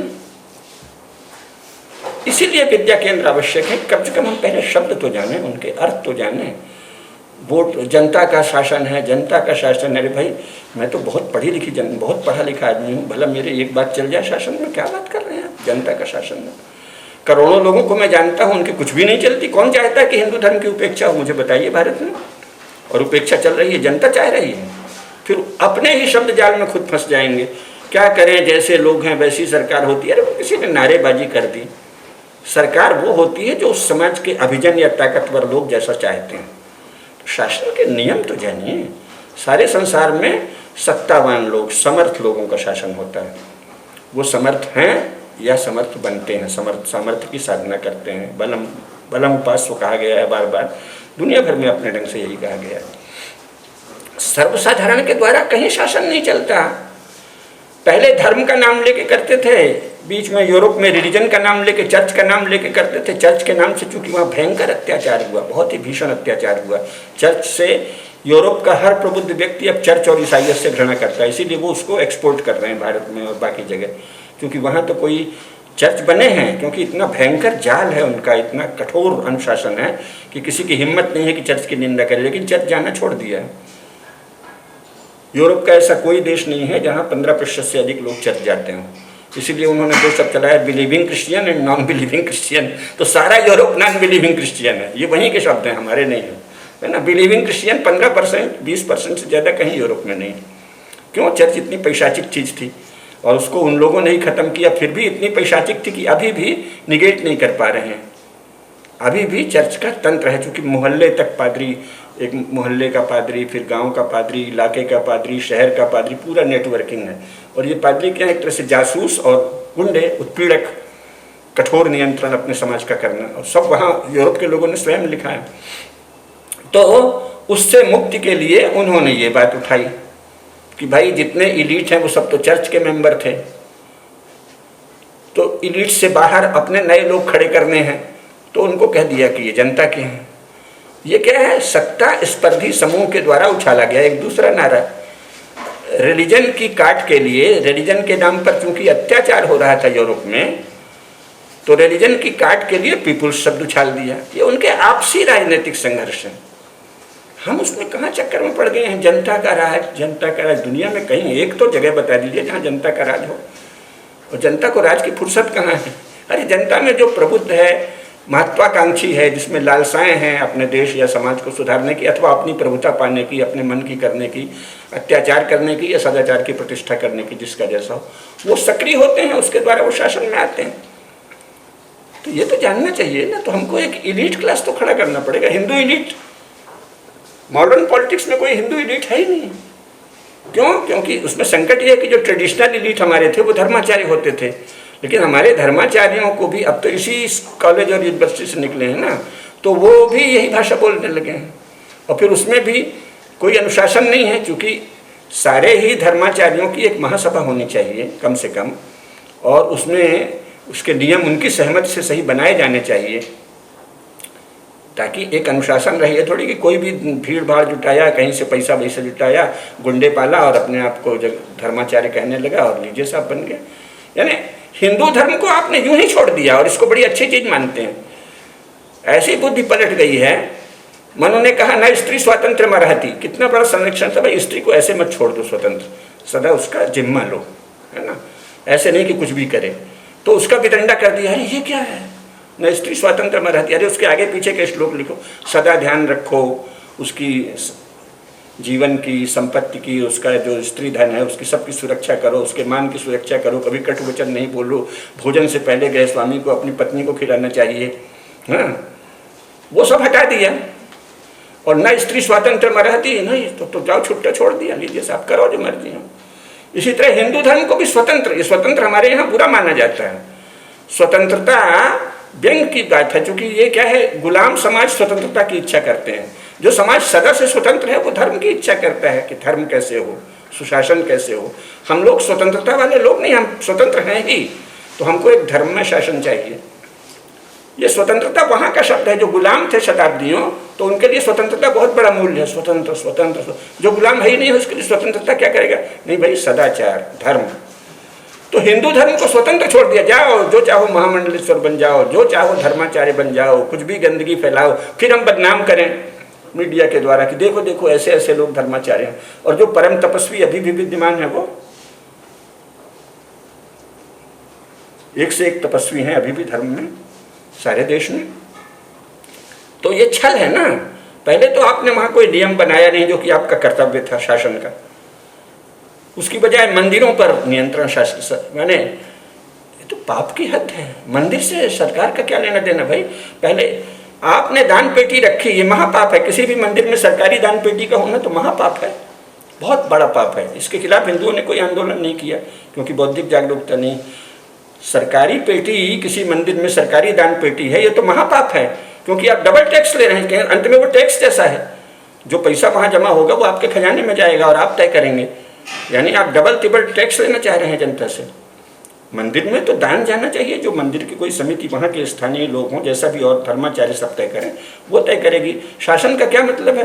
नहीं नहीं, मंदिर में बड़ा कुप्रबंध है तो आपका सुप्रबंध है, और आप कौन होते हैं सुप्रबंध करने वाले? लेकिन ये जो बेसिक इश्यूज हैं वो तो हिंदू उठाते ही नहीं हैं। झुंझुने से खुश हैं, हमारी ही सरकार है, हमको वोट देने का अधिकार है। अरे बाबा, वोट देके आप विधायिका के लिए जो खड़े हुए समूह हैं, कुछ अच्छे कुछ बुरे, उनमें से थोड़ा अच्छा जो है उसको चुनते हैं, खत्म। और वो जाके वहाँ जनप्रतिनिधि रहता ही नहीं है। यहाँ जो संविधान में जनप्रतिनिधि लिखा है वो जाके वहाँ उद्धारक हो जाता है। समाज को ये करना चाहिए। ये जो राष्ट्र जवाहरलाल से शुरू हुआ, अब ये सब रोग फैलने, लेकिन अगर बौद्धिक सजगता फैले तो नेताओं पे अंकुश लगेगा। आप इस तरह से भाषण नहीं दे सकते, आप काम करिए। भाषण देना नेताओं का काम नहीं होना चाहिए। भाषण देना विद्वानों का काम है, धर्माचार्यों का काम है।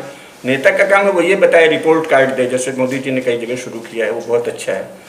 ये समाज को क्या करना चाहिए तुम कैसे जानोगे भाई? तुमने समाज धर्मशास्त्र पढ़े हैं, तुमने भारत की सब परंपराओं का अध्ययन किया है। समाज को क्या करना चाहिए? हर जो कॉलेज यूनिवर्सिटी में जाएगा लड़का, एक तो वो बताने लगता है, लड़का लड़की सब समाज को ये करना चाहिए। अच्छा, तो आपने हिंदू समाज का कितना अध्ययन किया? नहीं नहीं, अध्ययन कुछ नहीं किया, पर समाज को ये करना चाहिए। अच्छा, और किसी विषय में आप सलाह देते हैं? अब मैं कल को बताने लगूं कि ऐसा उपचार होना चाहिए, योगेश जी बैठे हैं जो आयुर्वेद का अध्ययन किए हैं, और मैं दवाई बताने लगूं फलानी बटी खा लो, तो जिसको बताऊंगा उसका नाश हो जाएगा, और अगर वो समझदार है तो मुझे भी पीटेगा। भाई, जो आयुर्वेद का जानकार है वो बताएगा ना कि कौन सा उपचार होगा। समाज में क्या होना चाहिए ये कौन बताएगा? धर्माचार्य बताएंगे, शास्त्रज्ञ बताएंगे, विद्वान बताएंगे।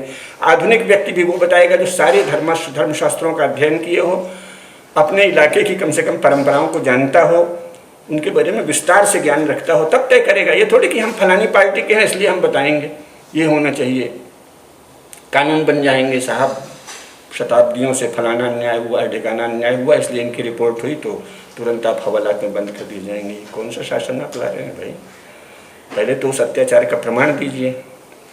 अंग्रेज़ों की ही रिपोर्ट है, 19वीं शताब्दी ईस्वी के आरंभ की रिपोर्ट है कि देश के हर मोहल्ले, हर गांव में एक छोटी पाठशाला होती थी, शहरों में बड़ी पाठशालाएं होती थी, उसमें हर जाति के विद्यार्थी पढ़ते थे और हर जाति के शिक्षक होते थे। ये तो ब्रिटिश रिपोर्ट है ना, 19वीं सेंचुरी की, जिसको धर्मपाल जी ने 18वीं सेंचुरी लिखा है।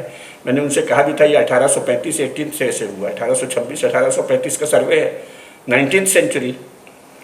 तो 19वीं सेंचुरी में ये हालत थी। प्रचार के द्वारा इसको घटा टोपरस दिया गया है, और जो लोग सेना में अधिकारी थे उन्होंने अपने को शोषित बताना शुरू कर दिया। भीमराव जी और उनके पिताजी दोनों शोषित हो गए।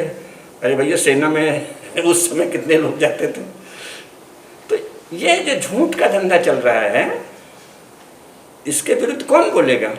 तो इसको विरुद्ध हम हिंदू तभी बोलेंगे जब विद्या केंद्र हो, वहाँ इन सब विषयों का अध्ययन हो। जैसे जो जिस विषय का ज्ञाता है वो उस विषय में बोल सकता है। तो इन विषयों में राजनीति को और धर्म क्षेत्र को तो नेताओं ने छोड़ दिया स्वतंत्र, छुट्टा।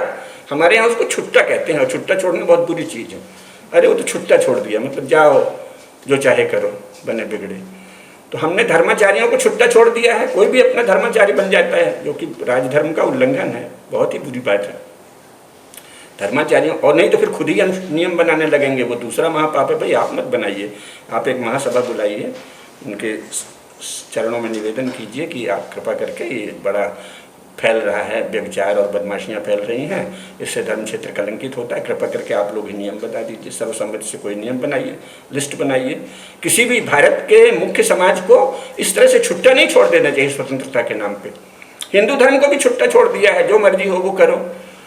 भाई आप छुट्टा क्यों छोड़े हुए हैं? आप समाज के प्रतिनिधि बनते हैं, जनता के प्रतिनिधि, तो हमारे प्रति आपके कर्तव्य हैं। तो अभी शायद समय हो रहा है ना? नहीं भी है। कितना समय है अभी? 20 मिनट कम से कम है? 20-25। हाँ, तो बहुत है। तो ये जानना चाहिए। कैसे, क्यों जानना आवश्यक है कि जो लोग जानते हैं उन्होंने, जैसे कि हमने पाकिस्तान बनाया, ठीक है ना, हमने मतलब अंग्रेजों ने बनाया गांधी नेहरू की सहमति से, ठीक, ईस्ट वेस्ट, किसी ने विरोध नहीं किया और फालतू बातों में विरोध करते रहे, मुसलमान ऐसे हैं, अत्याचार हो रहा है, ये ध्यान ही नहीं गया कि अंग्रेज करवा रहे हैं, ठीक है ना। उधर ये भी ध्यान नहीं गया, उधर ये कहते रहे कि अंग्रेजों ने फूट फैलाई। मैंने दोनों तरफ झूठ। अरे भाई अंग्रेज कौन होते हैं फूट फैलाने वाले? मुसलमान तो जिस दिन से जहाँ भी मुसलमान बनता है उस दिन से वो उत्पात शुरू कर देता है।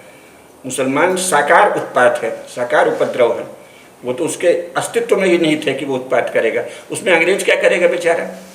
तो पहले तो उसको आरोप लगा दिया और इसके बाद कह दिया कि ये मुसलमान, अगर अंग्रेज ही इतने प्रभु हैं तो चलो विभाजन के समय अंग्रेजों पर जिम्मेदारी देते। नहीं, वो उन्होंने डायरेक्ट एक्शन किया था। अरे वाह, कितने लोग मारे गए डायरेक्ट एक्शन में?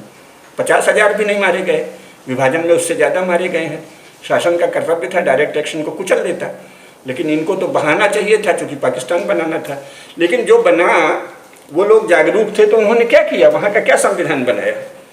इसमें है, पूरी पुस्तक तो बाद में उन्होंने शुरू ही कहाँ से किया है? बांग्लादेश और पाकिस्तान दोनों शुरू होते हैं अल्लाह के नाम से, है ना। तो अल्लाह के लिए हम अल्लाह की ओर से शासन करेंगे, और दोनों के दावे तो इतने हैं कि हम सारे संसार पे अल्लाह ने हमको शासन की ताकत नहीं है, लेकिन बातें ऐसी हैं कि जैसे इस्लाम का शासन संपूर्ण विश्व में करने को इनको अल्लाह ने कर दिया। अभी तो हम पाकिस्तान में कर रहे हैं, फिर दुनिया में करेंगे। तो दुनिया में और कहीं चलता नहीं, तो एक तो भारत मिला है, और इसमें हिंदू समाज राजनीतिक विषय में लापरवाह है, तो आप सारी बहादुरी यहीं दिखाते हैं। मारने लगेगा तो सिकुड़ जाएंगे, अभी भी दंगों में जब पिटते हैं तब सिकुड़ते हैं। तो राजनीतिक सजगता आवश्यक है ना। उन्होंने कैसे बना दिया संविधान? उन्होंने क्यों, हमारे साथी हुए ना 14 अगस्त को, उन्होंने तो पूरा मजहबी स्टेट बना दिया, संविधान के द्वारा उन्होंने भी बनाया है। तो ये जानना चाहिए कि संविधान कोई ऐसा कंपल्शन नहीं है। ये समझना कि संविधान तो है ही है ऐसा, तो क्या करें फलाने जी, क्या करें ढेकाने जी, सब झूठ बात है। एक तो संविधान आप बना सकते हैं, दूसरे इसी संविधान में जैसा मैंने बताया बहुत सारे संशोधन हो सकते हैं। जैसे बहुत छोटा संशोधन हमने बताया ना कि भारत का शासन बहुसंख्यकों के धर्म को भी वैसा ही संरक्षण देगा जैसा अल्पसंख्यकों के रिलीजन मज़हब को देता है। इतना बड़ी चीज़, इसके अर्थ, इसकी प्रतिध्वनियाँ, इसकी अनुगूंज, इसके परिणाम बहुत दूर तक जाएंगे, और देखने में बड़ा मासूम सा संशोधन है ना। और उन्होंने तो ये हिम्मत की कि अल्लाह ताला को तुरंत हाजिर कर लिया। जैसे ही वो पाकिस्तान मिला उनको, तो उन्होंने अल्लाह ताला को बुलाया और हाजिर कर दिया। लीजिए, उनकी तो ये हिम्मत है। हमने कहीं भगवान का नाम नहीं लिया है। पहले जो मूल है उसमें चित्र तो छाप दिए भगवान राम के, भगवान कृष्ण के, अब उसका इंटरप्रिटेशन हो रहा है। हम लोग क्या करते हैं, जो है उसी में दीपा पोती। अब बताते नहीं नहीं देखो राम और कृष्ण का चित्र भी है महाभारत का। अरे बाबा, इतने इनडायरेक्ट बातों के क्या मतलब? शासन को सीधे कहिए ना। जैसे सारे संसार में लोकतंत्र होता है, बहुसंख्यकों के धर्म का संरक्षण भारत के शासन का प्रथम कर्तव्य है। लेकिन एक तेजस्वी समूह चाहिए।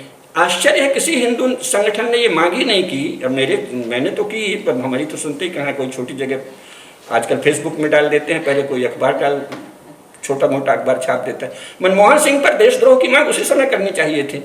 इसकी हिम्मत कैसे हुई ये कहने की कि अल्पसंख्यकों का पहला अधिकार है? भैया मांग तो तेजस्वी करिए। कहना चाहिए था ये देशद्रोही है। किस बात में हम दबे रहते हैं? मैं तो उस समय पत्रकारिता में था, तो बांग्लादेश में जब इन्होंने उसको छूट दे दी, जो हमारे इनके 90,000 सैनिकों को, उसी समय लिखा था कि इंदिरा गांधी देशद्रोही है। जबकि मैं युवक था और हमारे बहुत से नेता उनको कह रहे थे वाह वाह बहुत बड़ा किया। हमने कहा ये तो देशद्रोह है। तो कैसे पाकिस्तान में उनके सैनिकों को छूट दे सकती है बिना कुछ लिए? तो एक बौद्धिक तेजस्विता बहुत आवश्यक है, वो विद्या केंद्र के बिना नहीं होगी। अभी की जो राजनीति है उसका ये स्थिति है कि इस्लाम, ईसाइयत और कम्युनिस्ट, ये 3 राजनीतिक समूह अत्यंत संगठित हैं और झूठ बोलते हैं, प्रोपेगेंडा करते हैं और बढ़कर आक्रमण करते हैं।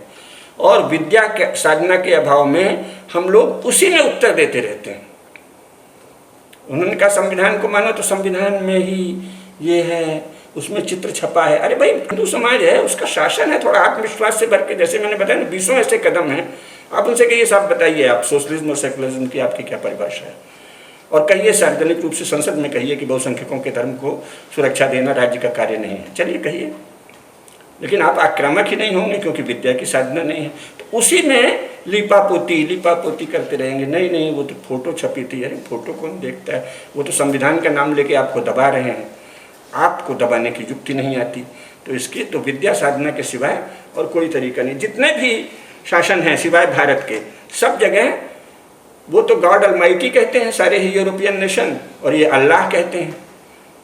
आप भगवान नहीं कहते तो धर्म कह दो, मानव मूल्य कह दो, यूनिवर्सल मूल्य कह दो, पर ऐसा कुछ तो करो जिससे इसकी काट हो। यहाँ तो कम्युनिस्टों, मुसलमानों और ईसाइयों का एकाधिपत्य है राजनीति में, राजनीतिक मामलों में, राजनीतिक प्रचार में। बौद्धिक रूप से उन्हीं की चल रही है, जो चाहते हैं उछाल देते हैं, आप उसका जवाब देते हैं। इसीलिए मैंने शुरू में कहा था भाई, अब ये विपक्षी मानसिकता से मुक्त हों। आप शासन में हैं, इस तरह की बात सोचें, इस तरह से आक्रामक होकर करें, ये आवश्यक है। दूसरी बात जो थोड़ा समय है तो बता दें, जो इससे पहले कायदे से करना चाहिए था, पर मुझे लगा कि तत्काल का बताना ज़्यादा आवश्यक है। भारतीय राजनीति से इसका कोई संबंध नहीं है, वर्तमान राजनीति का, जो परंपरागत राजनीति है। क्यों? परंपरागत राजनीति में भारत के शासकों को कानून बनाने का कोई अधिकार प्राप्त नहीं है। धर्मशास्त्रों के अनुसार कोई शासक अपने मन से कोई कानून नहीं बना सकता। यही भारतीय धर्मशास्त्र की परंपरा है। कारण क्या है? वो सुबह के अध्यात्म से जुड़ी बात है। प्रत्येक व्यक्ति के भीतर ब्रह्म का अंश है, चेतना का अंश है। ये मान्यता के आधार पर हमारा संपूर्ण समाज संगठित है। तो कार्य के अनुसार वर्ण, आश्रम आदि विभाजन है, लेकिन फिर भी व्यक्ति की स्वतंत्रता सब जगह, सबसे अधिक व्यक्ति की स्वतंत्रता पर बल तो हिंदू धर्म में दिया गया है। लेकिन वहाँ नारेबाजी चल रही है, अभी 100-150 साल से पहली बार दिए हैं, उसी का महिमा मंडन कर रहे हैं। और जहाँ सबसे ज़्यादा स्वतंत्रता है वहाँ वो आक्रमण कर देते हैं कि नहीं है, और हम दब जाते हैं। तो सारी संरचनाएँ हैं, ये हैं, सदा से था कि गांव की पंचायत होगी, खाप होगी, श्रेणियों की पंचायत होगी, निगम होंगे, संघ होंगे, सब विस्तार से राजनीति शास्त्र में दिया हुआ है। इनके अपने नियम होंगे। राजा का काम न्याय करना है, उसको व्यवहार कहते हैं। तो व्यवहार पद के समय राजा व्यवहार किस आधार पर करेगा, न्याय किस आधार पर करेगा, ये पता करेगा कि किस समूह के लोगों का झगड़ा है, उनकी परंपराएं क्या हैं, उसको बुला के उसके अनुसार निर्णय करेगा। निर्णय सब करते हैं वहाँ के अनुसार। और अगर भिन्न भिन्न समूह का है तो जो मूल मानव मूल्य है, मानव धर्म जिसे कहते हैं, उसके आधार पर करेंगे। ऐसे तो कोई निर्णय नहीं होता कि हम नया कानून बना दें। तो फिर इन्होंने क्यों बनाया है, इसको जानना चाहिए। तो अंग्रेजों ने इसलिए बनाया, सारे यूरोप में इसलिए बना है कि पहले वहाँ पुराना सब तो नष्ट हो गया, उतने विस्तार में नहीं जाएंगे, बहुत समय लगेगा। जब से चर्च जहाँ प्रभावी हुआ, चर्च भी यूरोप में एक साथ प्रभावी नहीं हुआ है। इंग्लैंड आदि में 7वीं शताब्दी के अंत में शुरू हुआ और 9वीं शताब्दी में प्रभावी हुआ है। शुरू 7वीं को अपना तो वो जल्दी बता देते हैं। 5 पादरी किसी जगह गए ना, कह देते हैं यहाँ क्रिश्चियनिटी फैली। वो वहाँ केरल में आए तो कह देते हैं हम 3री शताब्दी से ही भारत में हैं, कुछ भी गप हैं। लेकिन प्रभावी हुए हैं 9वीं शताब्दी में इंग्लैंड में, और नॉर्मन कॉन्क्वेस्ट के बाद ज़्यादा प्रभावी हुए हैं, ठीक है ना। और बहुत से यूरोपीय देश हैं, अभी वो पुस्तक में नहीं लाया, नॉर्मन डेविस की पुस्तक है यूरोप पर, और भी सब हैं, पर एक सबसे प्रामाणिक पुस्तक है, उसमें बाकायदे दिया है क्रिश्चियनाइजेशन ऑफ यूरोप कब कहाँ हुआ। कई देशों में 11वीं 12वीं, और इधर जो है स्विट्जरलैंड, स्वीडन वगैरह में 16वीं शताब्दी में ईसाइयत फैली। इधर फैली है, इधर विरोध शुरू हुआ है। ऐसा कोई दुर्दांत चीज़ नहीं है क्रिश्चियनिटी। तो क्रिश्चियनिटी ने ये किया कि साहब हम जो हैं गॉड का इकलौता बेटा है।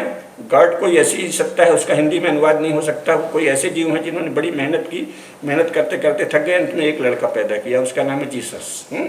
ऐसे परम पुरुषार्थी थे वो। तो जब एक लड़का हो ही गया तो उसको उन्होंने दुनिया बख्श दी कि जा तेरा ही शासन होगा आज से, ठीक है। तो करार कर लिया।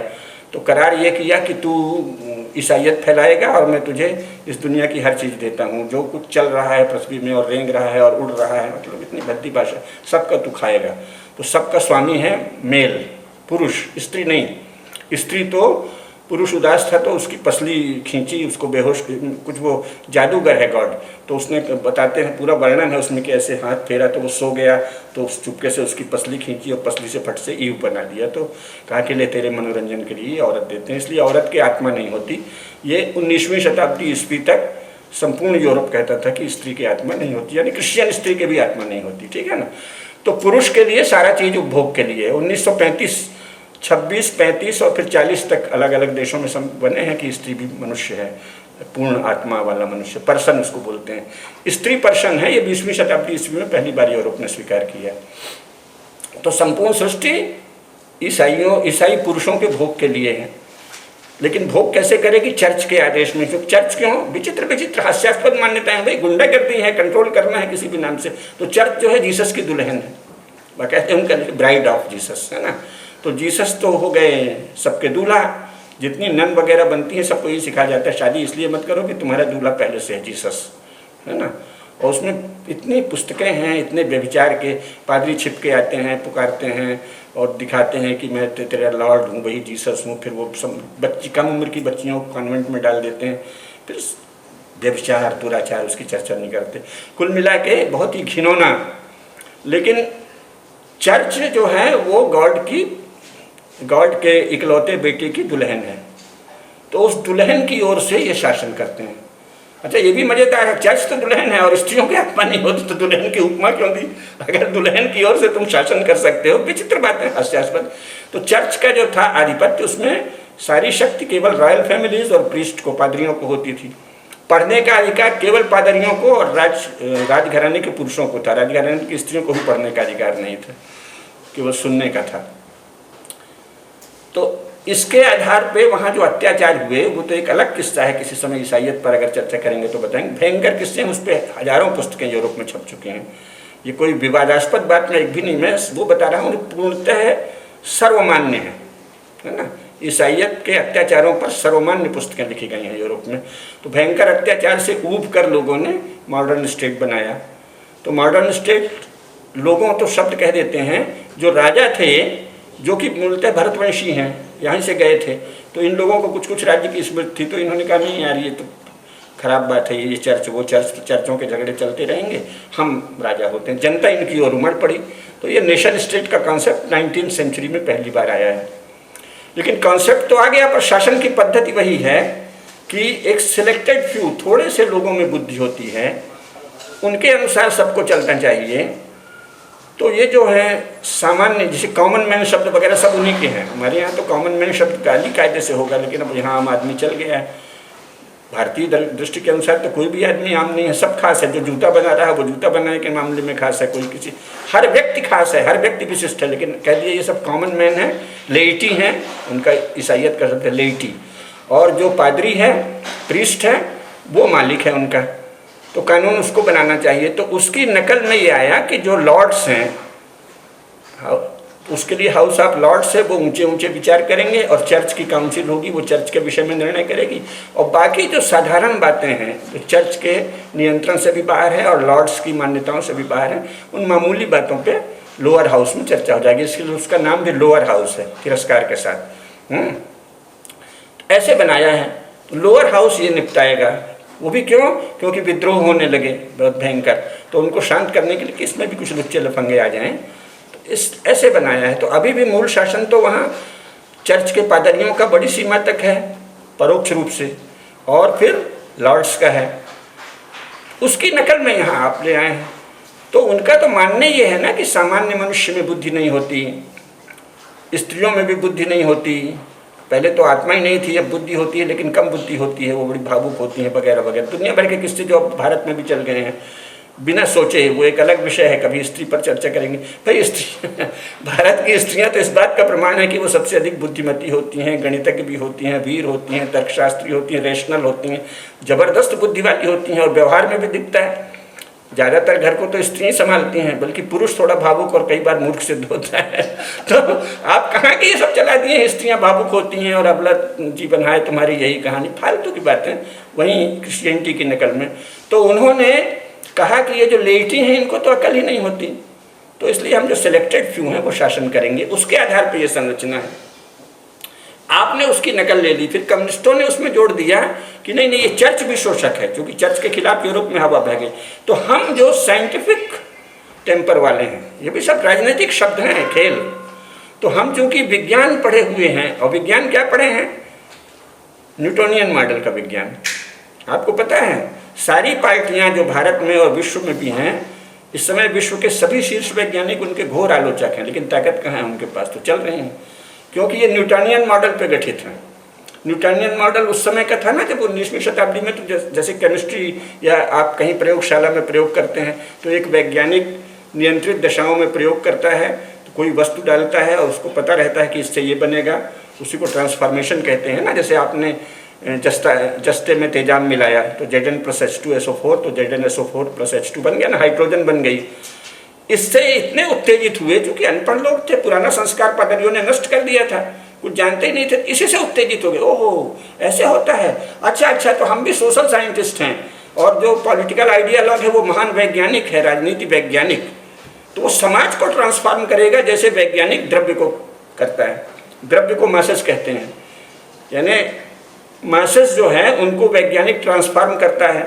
उसकी नकल में पार्टियां बनी हैं कि हम मासेस को यानी जनगण को बदल देंगे पॉलिटिकल आइडियालॉग की योजना के अनुसार। अब विज्ञान तो इसकी धज्जियां उड़ा चुका है, क्योंकि जो उस समय जो मैकेनिस्टिक वर्ल्ड व्यू था वो तो खत्म है। जब से आपको पता चल गया कि साहब वेव पार्टिकल हैं, चेतना कणिकाएं हैं, तरंग है ना, एक ही पार्टिकल कणिका भी हो सकता है, तरंग भी हो सकता है, उनमें चेतना भी होती है, तो सारी थ्योरी तो ध्वस्त हो गई ना थर्मोडाइनमिक्स के बाद। और खासतौर से सेकेंड लॉ ऑफ थर्मोडाइनमिक्स जो आया, लॉ ऑफ एंट्रोपी, तो उसमें तो यही है ना कि भाई ज़्यादा ऑर्डर करने की कोशिश करेंगे तो अराजकता फैलेगी, और वो प्रमाण से भी सिद्ध है, भारत में भी सिद्ध है। संघ आज तक नहीं टूटा, क्यों? बहुत ज़्यादा ऑर्डर्ड नहीं है, काफ़ी छूट देते हैं बट एक सीमा तक। और जो बड़े ऑर्डर्ड संगठन थे 20-20 टुकड़े हो गए, कम्युनिस्ट पार्टी के तो 16 टुकड़े हो गए। ज़्यादा नियंत्रित करेंगे तो उस व्यवस्था में टूटन होगी, और जिसमें छूट देते हैं, पर्याप्त स्पेस देते हैं, वो व्यवस्था लंबा चलती है। अपने भारत में सारी संरचना ऐसी ही थी। तो राजा भी ऐसा ही था कि राजा का काम है भाई आपने अपने परंपराएं रीतियों के अनुसार नियम बना रखे, हम ये देखेंगे कि उसका पालन हो, और शेष हम आपकी रक्षा करेंगे और शत्रु से युद्ध करेंगे। ये कानून बनाना, टोटल कंट्रोल करना मॉडर्न स्टेट का जो लक्षण है, ये क्रिश्चियनिटी की नकल में आया है, और ये टोटल कंट्रोल चलेगा नहीं, इसीलिए जगह जगह टूट रहा है। अब उन्होंने नया तरीका क्या निकाला है? कारपोरेशन के द्वारा बहुत कुछ स्टेट को ढीला कर रहे हैं, तो वो उनके अपने सरदर्द हैं, लेकिन हमको जानना तो सब चाहिए।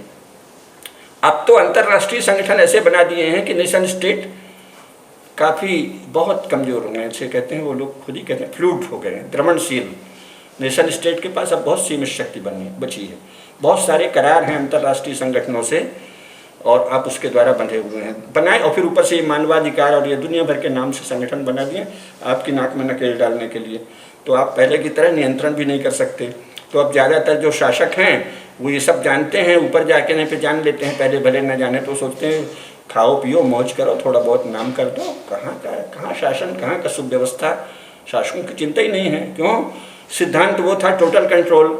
अब टोटल कंट्रोल विज्ञान के द्वारा भी असंभव सिद्ध हो गया है, और अंतर्राष्ट्रीय संस्थाएं भी आ गई हैं।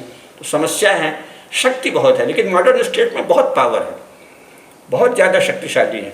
और जो भारत में चलाया है वो तो सोवियत संघ किस्म का स्टेट चला दिया ना, क्योंकि यूरोप में कहीं भी शिक्षा पर राज्य का पूर्ण नियंत्रण नहीं है, चर्चेस का नियंत्रण है पश्चिमी यूरोप में, यानी वहाँ के बहुसंख्यकों का कहना चाहिए, जो भी उनके विश्वास हैं।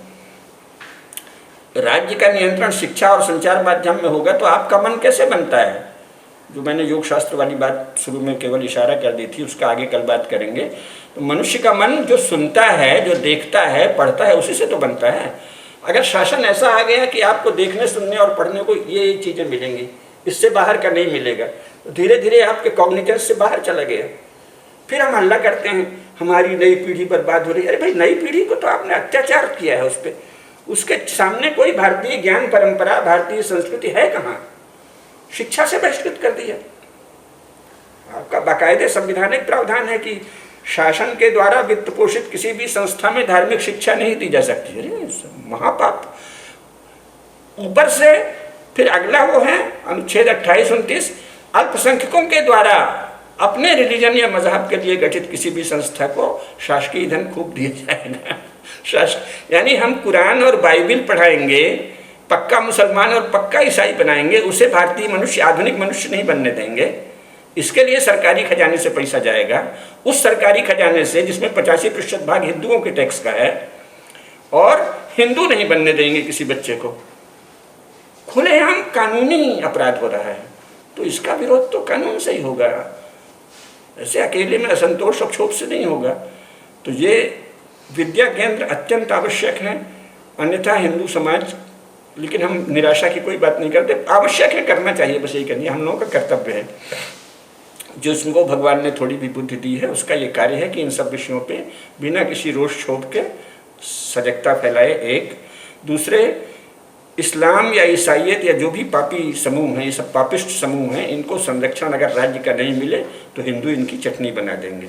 तो कृपा करके समाज की निंदा बंद कर दीजिए। राज्य के संरक्षण से पाप पनप रहा है 75 वर्षों से, और पाप के साकार रूप 3 धाराएं हैं, कम्युनिज्म, ईसाइयत और इस्लाम, है ना। इसको पब्लिक में दूसरी भाषा में बोलेंगे, जाहिर है अकल से बोलेंगे, ये नहीं कि यही बोलने लगे तो कल को जेल में हो जाएं। ये तो अकल का पहला प्रारंभ बिंदु है। नहीं पता चला पंकज जी ने ऐसे ही कहा था तो हम भी यही बोले और अंदर हो गए। ऐसे होता है, बड़े बड़े लोग करते हैं। हम आपको एक उदाहरण बता के समाप्त करते हैं। हमने बंधुआ मजदूरी यहाँ पे मिर्ज़ापुर वगैरह में, ये अग्निवेश नाम का एक लफंगा था जो आर्य समाजी बनता था। इसने क्या किया, ईरान और कई जगह से संधि करके यहाँ की कालीन उद्योग को चौपट करने के लिए बंधुआ मजदूरी को उछाल दिया। एक तो कानून अफसर लोग अंतर्राष्ट्रीय संस्थाओं के इशारे पे हमारे अफसर बनाते हैं, नेता को पटा लेते हैं, साहब ये बहुत ज़रूरी है, वो खुश हो जाता है, तो बंधुआ मजदूरी के नाम से कानून बना दिया है। अच्छा, और इसने वहाँ नेटवर्क कर दिया ताकि हमारा कानून उद्योग चौपट हो जाए, तो ईरान का और जर्मनी का कानून उद्योग पनप जाए। तो इसके विरुद्ध मैंने वहाँ दौरा किया जनसत्ता की ओर से और रिपोर्टिंग की। वो जनसत्ता में 7 दिन तक लगातार छपी, बड़े विस्तार से दिखा दिया। तो उसके आधार पर बीरेन्द्र सिंह जी ने संसद में प्रश्न भी उठाया था कि ये देशद्रोही है, अग्निवेश तुरंत गिरफ्तार किया जाए। अब उसकी हमारे साथ इंडियन एक्सप्रेस की संवाददाता भी गई थी। उसने ये तो देखा कि मैं इतना तेज लिख रहा हूँ, उसने अंग्रेजी में वही लिख दिया। कोर्ट में उसके विरुद्ध मुकदमा हो गया। भाषा का खेल होता है। उसकी भाषा में ऐसे चीज थे जो अपमानकारक, माने मानहानि के दायरे में आते हैं, और वो फिर वहाँ खूब कुड़मुड़ाई। जनसत्ता में भी तो छपा है। उन्होंने कहा भाई इसमें कोई मानहानिकारक शब्द नहीं है। क्योंकि मैं सबसे ज़्यादा इसी पे ध्यान देता हूँ कि कानूनी पक्ष क्या है। अभी आपके सामने बोल रहा हूँ ना, बाहर में बहुत संभल के बोलता हूँ। तो हमारे ऊपर कोई मानहानि का मुकदमा नहीं चला। उस लड़की को माफ़ी मांगनी पड़ी, नहीं तो जेल जाती। तो ऐसे शब्द नहीं बोलना है। जिस काल में रह रहे हैं, जिस देश में भले हमारा शासन आ गया है, तो भी अभी ये काफ़ी दब्बू और कायर शासन भी है, तो ये कुछ कर नहीं पाएगा कम्युनिस्टों, मुसलमानों और ईसाइयों के सामने। तो जरा संभल के बोलिए। फिर जब मौका आए तो तेज भी बोलिएगा, मौका तो आए। तो ये तो तीनों जो ग्रुप हैं, अगर शासन का संरक्षण नहीं हो तो हम तो इनको चौपट कर देंगे। इनकी हैसियत क्या है इसको जानिए। तो रोना बंद कर दीजिए कृपा करके। इस्लाम को लेकर रोना, ईसाइयत की कोई हैसियत नहीं। ईसाइयत तिरस्कृत है यूरोप में, ये यहाँ भीख मांग रहे हैं। और वैसे हिंदू इतने चालाक हैं कि उनसे मदद भी ले लेंगे और इन मौके पर बदल भी जाएंगे। तो आप बहुत घबराइए मत, लेकिन सजगता तो फैलाइए। साला पैसा जो आता है ईसाई देशों से, आजकल उनके पास वहाँ तो कोई मिलता नहीं है चर्च गोइंग, तो यहाँ खूब फैला रहे हैं। तो इसमें सब में रणनीति काम आती है। ईसाइयों से तो पैसा भी ले लो और बाद में उनको, लेकिन तेजस्विता आवश्यक है। अब दारा सिंह ने जब जलाया तो मैंने बयान दिया, हमारे ही पत्रकार मित्र हैं, किसी ने छापा ही नहीं। और वैसे इतने मित्र हैं कि क्या कहें, इतना आदर करते हैं, खड़े हो जाते हैं। मैं जाता हूँ तो मैंने कहा भाई इस बयान को छापिए कि दारा सिंह ने जो किया वो धर्म में है, हिंदू समाज सदा उनका ऋणी रहेगा। हमारे धर्मशास्त्र यही आदेश देते हैं कि ऐसे आतताइयों को जला देना चाहिए, परंतु हमारा कानून फिलहाल इसके लिए मृत्युदंड की व्यवस्था करता है। हम कानून का सम्मान करते हैं, हम पुनर्जन्म में विश्वास करते हैं। उस वीर ने अगर ये कर दिया है तो पुनर्जन्म और बेहतर होगा, उनको मृत्युदंड दिया जाए, परंतु उन्होंने धर्म कार्य किया है।